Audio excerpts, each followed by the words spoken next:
Welcome, welcome, welcome. It's Wednesday and it's Let's Go Live show today. We're going to share yourself to connect with your ideal audience. Yes, we are. And so today, let's get me on camera. Welcome. Yes, we are on camera. So today we're going to be talking about webcams and video. And so we're going to do that soon. And I just wanted to say this will be probably the last time that I do my introduction and my outline, because I've been doing my video to try and get it into a memberships, all my videos, and it's quite long. At the beginning, we don't need all that. We could always do it at the end, actually, showing the outline and what's coming next. So we'll be changing the what we do next time, and also probably the call to action. And yeah, let's get started. Soon I will have this in a membership so you can go look at the previous episodes, but for now I had trouble doing it, getting them all in order and which one was which. So here's a tip for you: when you do a video, make sure you do the editing the next day so that you know what the video's all about. So let's get started. So let's go live. I'm Jane Gardner. I work with my husband in our structural engineering firm, which I'm going to soon. Yes, Brian, I am going to come soon. And we travel. We have dogs and cats. We live in Western Canada, and I'm an artist, and I love to do websites. I should add a few more in there. But in 2018, I was doing video through Google Hangouts. Did about a year of a show for 7 days a week. Tip for that: do all your show recordings on the weekend if you work during the week, because then you can just rebroadcast them. Anyway, and decided, hey, I'm going to try this. Get up and have a TV channel on Roku or Amazon Fire. At the time it was a bit more primitive, but now it's quite easy to create a TV channel, TV shows, etc. So we're going to talk about that at some point when we talk about shows, but for today we're going to be talking about webcams, because previously we talked about mindset, we talked about, got these in order. Oh, I'm missing one actually. We've already talked about, well, I'll tell you what we've already talked about. We'll be talking about free platforms, free broadcasting software, as well as paid broadcasting software and multi-stream broadcasting software, and talking with entrepreneurs who have a show, talking with the companies who have software you could use to live stream, and we'll have a Let's Go Live challenge quarterly and interview with new entrepreneurs having success with their show. So I seem to have gotten rid of that one, so we'll have to figure out where that slide went. But why you need to go live is to be seen, to be consistent, be seen as an authority in your niche, and to be able to answer questions live. Here we are. Previously, we talked about how your mindset can stop you from being seen, how having a dedicated studio space makes it easier to broadcast, how you have to look at ambient light for your studio space, ambient sound for your studio space, how you can control the acoustics of your studio space with acoustical panels. You can get quite cheaply at Amazon. And we went in depth on about 4 shows on microphones to use for good quality sound. So now we're going on to video. So there's 3 components for a studio setup. You need audio, you need light, and you need video. Today we're going to talk about video, and then on to the most important one, light, later.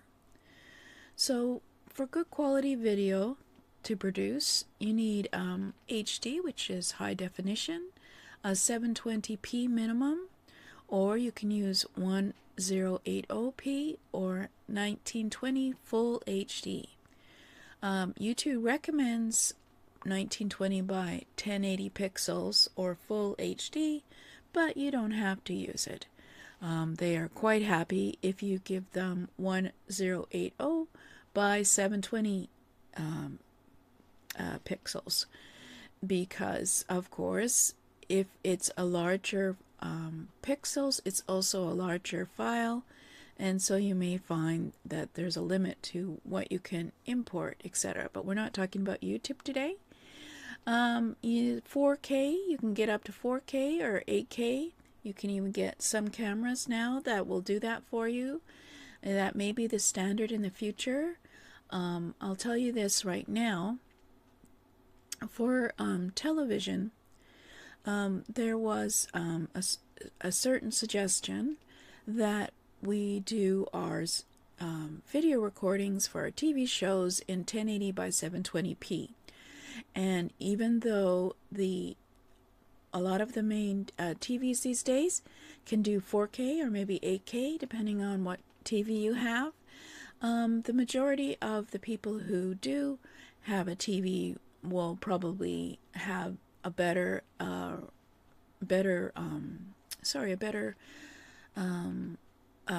watching it at 1080 by 720p. So you don't have to do 1920 by 1080p pixels yet, because a lot of people don't have that quality of TV. And basically the TV network like Roku and Amazon Fire, they'll actually have a lot of things within their system of, their software to help improve the picture or get it running well. But anyway, that's for discussion on TV. So 1080 by 720p high definition is still used widely. It was used 5 years ago. It's still being used, especially on YouTube. So you can find that YouTube and all the other type of software are always compensating for whatever quality the video is, and can always show your videos at a good viewing. But to get a good video, you can use an internal, the HD webcam that's in your Mac, or your internal camera in your desktop. There's pros and cons to that, of course. And you can use an external webcam, and there's pros and cons to that. You could use your smartphone, recommending that you use the back-facing camera, which is a better quality lens, but we'll talk about that later, as well as DSLR cameras. We'll talk about those next time. And GoPro, you could use a GoPro or a Handycam. As you know, there is lots of video on the internet that is being done with GoPro. Anyway, so those are some of the ways you can get good or decent or high quality, depending on what you need for your video. Now we're going to talk about the built-in web video, and we'll call it a built-in cam, pros and cons in your desktop or your Mac computer or laptop. If you want to use these, then you should check to make sure that they're at least HD video, 720p minimum, and it'll be a good quality.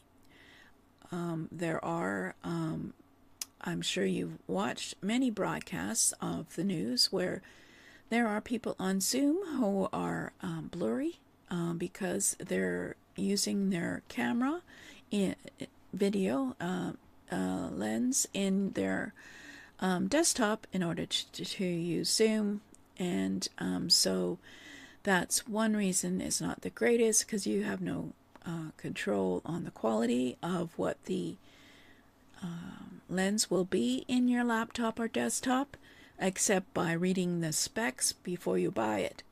And of course, a Mac is a good quality machine, so it'll probably have a good quality lens.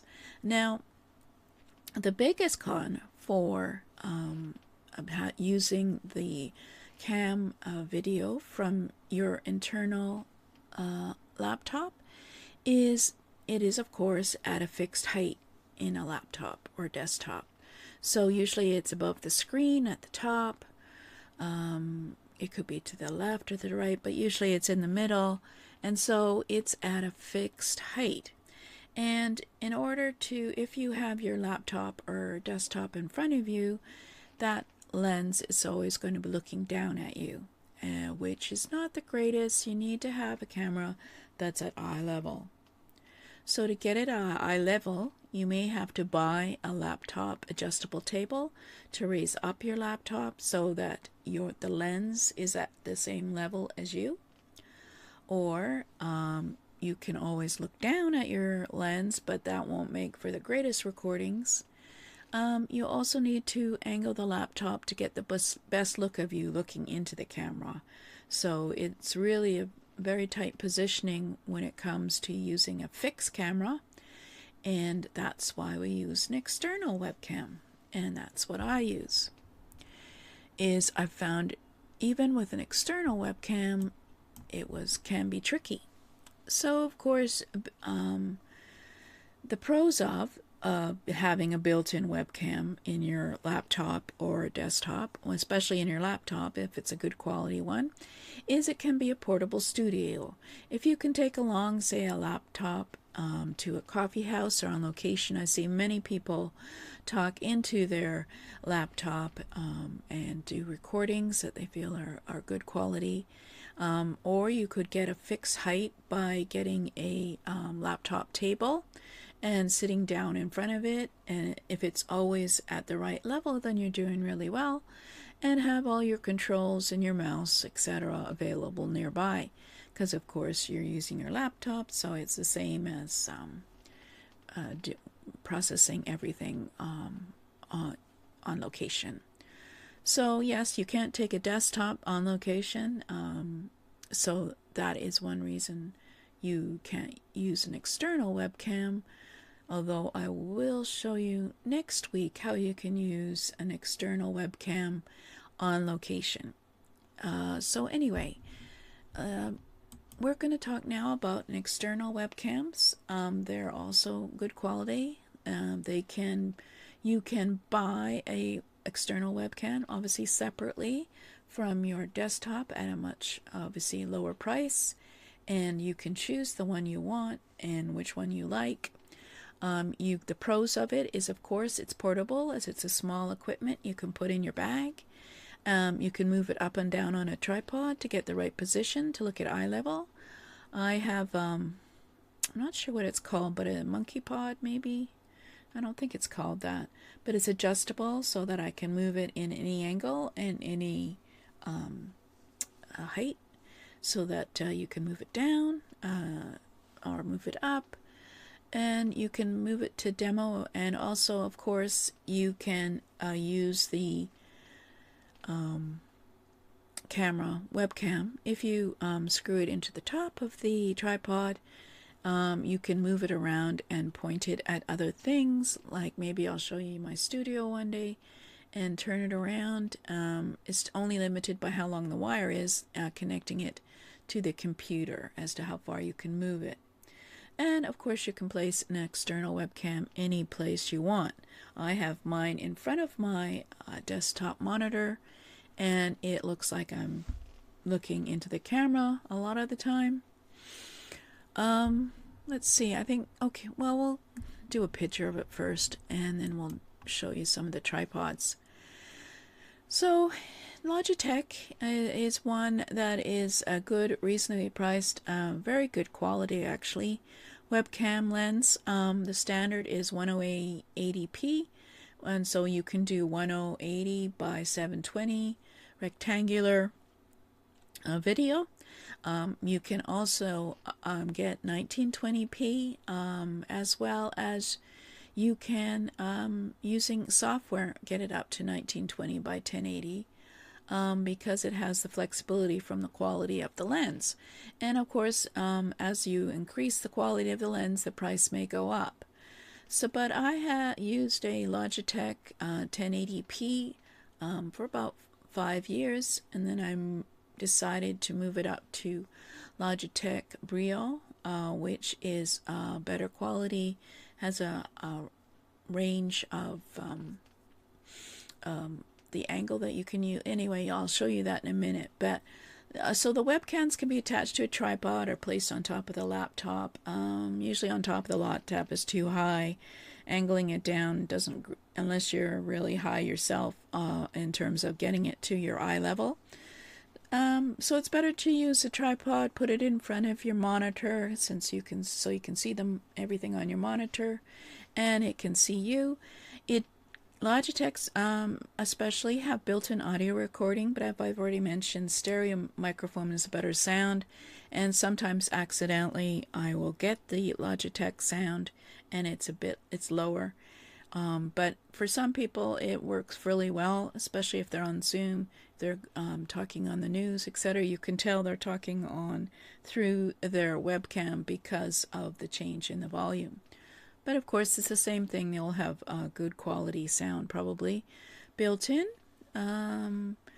So yeah, let's have a look at tripods, I guess, first. So we'll go back to me.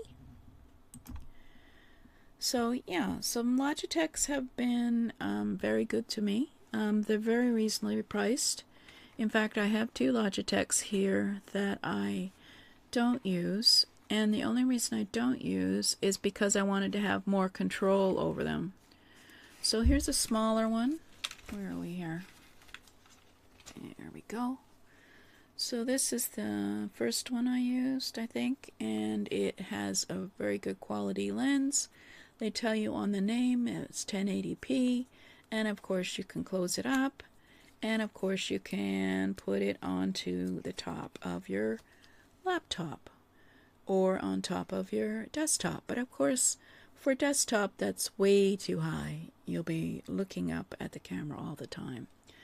And so I had that one. It never broke. It's still working. I should probably put it on another desktop. And then this is my also I upgraded to this one, which is an HD 1080p when I got into TV, just to have a better quality to my recordings. So I can use it with my software to do up to 1920 by 1080p. Those are larger files, but they are good quality for putting them onto the 50-inch TV on Roku. So yeah, and it has sound obviously as well. So you, and of course it also can go on top of your on top of your laptop or desktop. But the best part about it is that it has a tripod connection, so you can put it on a tripod. And obviously this one is too small to do anything for me, but you could put it on a tripod. You put it in front of your monitor and you make sure it's at the right level, usually raising it obviously onto a table or something, and it will always stay there and be connected to your computer. And since I've got it out, I'll just mention that you can get tripods as well for your smartphone, so that you can put that in front of your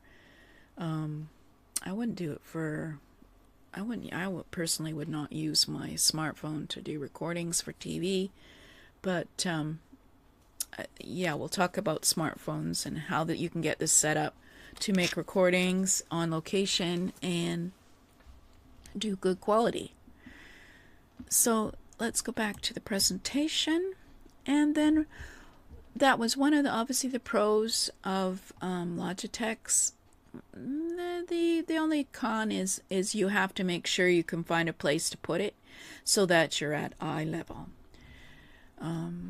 Personally, and of course depending on the quality of the lens or the quality of the camera, there certainly was an improvement in the quality of the video when I went from Logitech 1080 to the Brio.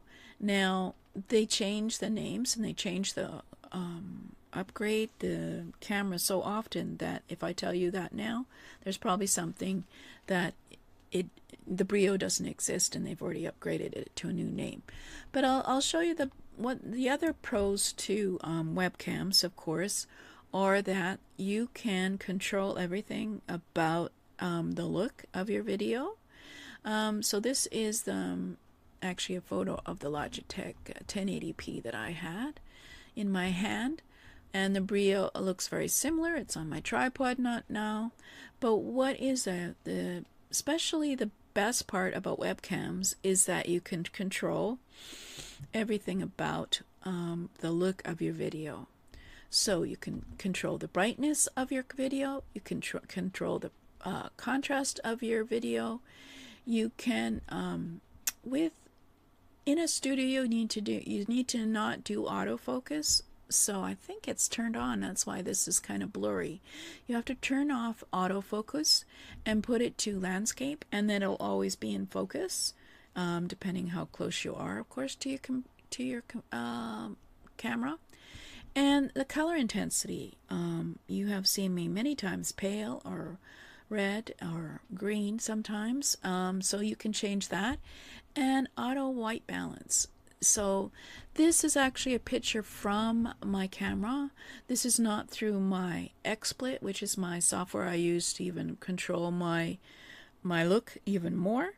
But that's why these are some of the defaults, and that's why the green screen is the green curtain and green over my chair is available, and you can see the edge of my desk because there is less control with the camera, and I then I would go into OBS or XSplit and control it even more.